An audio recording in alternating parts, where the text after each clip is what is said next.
Hello and welcome to my shop. Got something really cool to show you today. This is a 1967 Fender Vibrolux Reverb.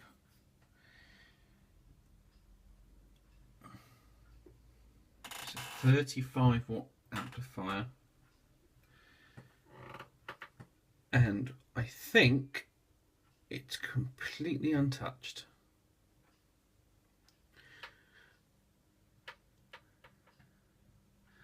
Just been giving it a look over. It's got all the original tone caps, still got the original cathode bypass caps. Those old Mallory's dating to 66. Another Mallory one there. I can't see any solder joint, any replaced wire. All looks completely untouched. Isn't that just amazing? A few marks on the faceplate. It is a used amp. Apparently the previous owner used it a lot, but here's something you don't always see. It's got the Snowman number 8, which helps us date it. Well, apart from that, it's in a really nice condition.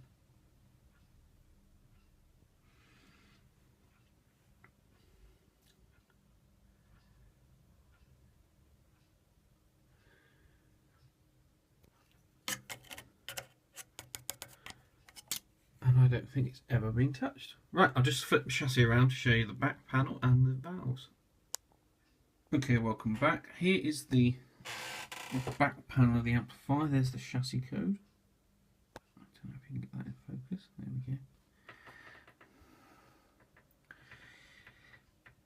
Now this is Fender Musical Instruments, which means Fender had been sold to CBS at this point, but I believe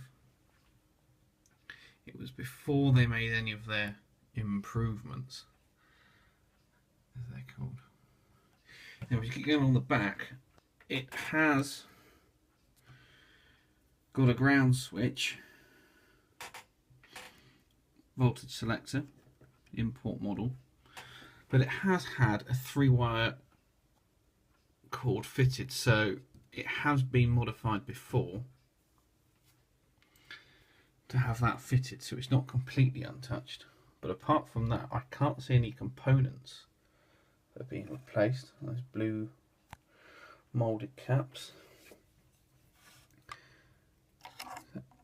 0.1 microfarad, 0.1 microfarad, 0.1 microfarad.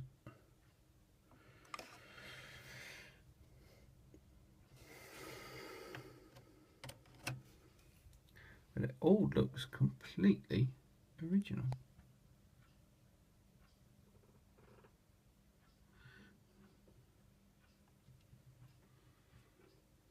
Okay. The owner, current owner, says it just sounds a bit weak and not as lively as it should be. Bias cap. So I think the first thing to do is we'll inspect the tubes, and then I think all of these electrolytics on there, the bias cap, and then we'll have a look under the doghouse to see what's under there. But I think replacing all the electrolytics, giving it a cap job and a bit of a service, we should end up with a nice vintage amplifier. Okay, just going to pull the tubes. Okay, welcome back. Here we have the valve complement from the Vibrolux Reverb, and oh boy, are we in for a treat here. Starting with the Rectifier Valve, we've got ourselves, sorry about the glare, hope I can get it to focus, a Siemens GZ34 short bottle. you can see it is much smaller. In fact, if I pull out a modern one, you'll be able to see just how much smaller that is.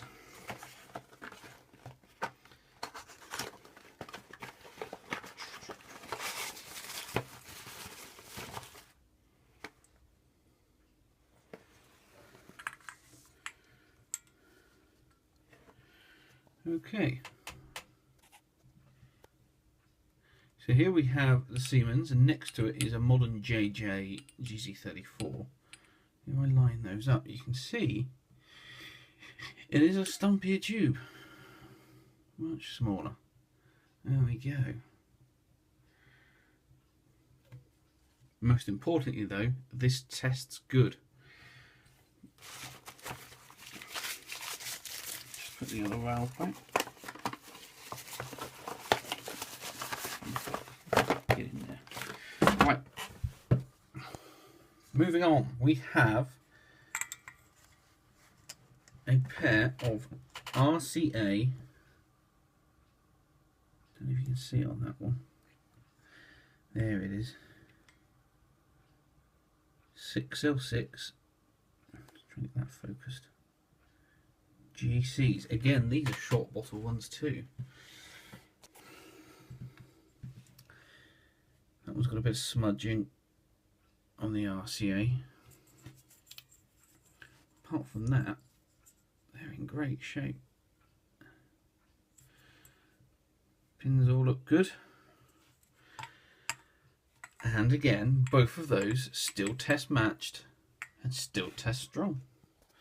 Okay, onto the preamp valves. So our phase inverter valve is a GE, get focused,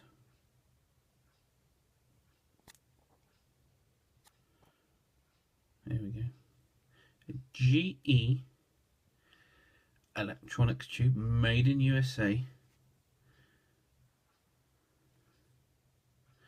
and there's that white print there, HV 18821, but behind it in shorter print you can see 1287, and again both halves of that test strong. Next valve, we've got a Telefunken Ecc83 12AX7, another vintage tube, and again this one tests strong. Amazing. Next up, we've got an RCA made in USA RCA, and again in very, very faint print, 7025, 12AX7. Tests strong. Next up, we've got another GE, print's a bit stronger on this one, 1287, and again that tests strong too. Got another RCA 7025, still tests strong, and another RCA 7025. Now we have got a bit of a mismatch here, they're not all the same brand. So I don't know if these are the original valves that the amp came with, but they certainly are of the right era. And they all test strong, so they can go back inside the amp. Isn't that great? Try to get you a nice wide shot there. There we go. Fantastic. Okay, back in a sec. Okay, so here we are looking at the underside of the chassis. I have actually got it the other way round, but hopefully I can show you. Here's the mains transformer. Sorry it's put it down, but it's a 606, so it's a Schumacher, 1966, 47th week. Here we have the choke, again, 606, 1966, 13, that is a 9, I don't know, it comes on camera, but you can see it in real life. 39th week. Output transformer, 606. Move that light a bit. 1966, 42nd week. Come and look at the reverb transformer. 606, Schumacher. 1966, 45th week. So all of these transformers were made tail end of 1966, and the date code on the tube chart says it's a February 1967. So this all matches up. These, I believe, are all the originals. Show you the valve socket, you see. Tiny bit of sign of overheating at one point. A little bit of hot oxidation, nothing much though. Okay, just going to pull the cap can off, have a look at the filter caps underneath. Hopefully they're still original. Get some more light on there. Okay, back in a sec. Okay, I've removed the cap can and I've just spun the chassis round so we can have a proper look. So here are the original Mallory filter capacitors.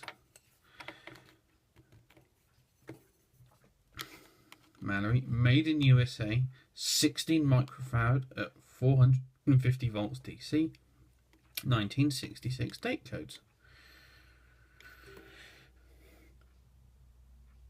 And I think they're from the same batch as well. Look at that. Amazing. This centre one, slightly different colour.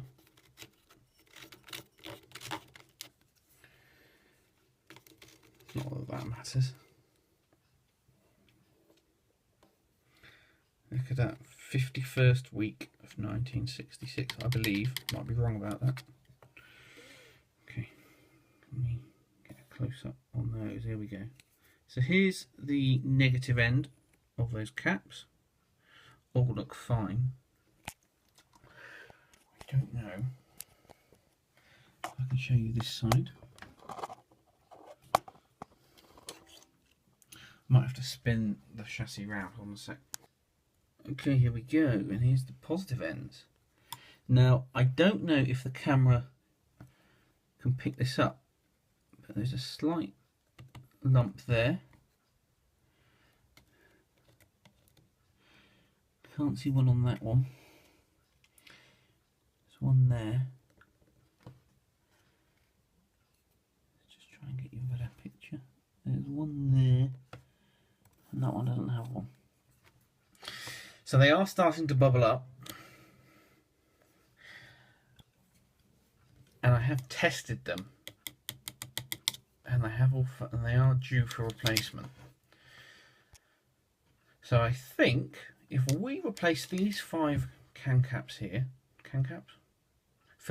here, and if we replace all the electrolytics inside the chassis, the 6 bypass caps and the 1 bias cap, I think we should be good to go.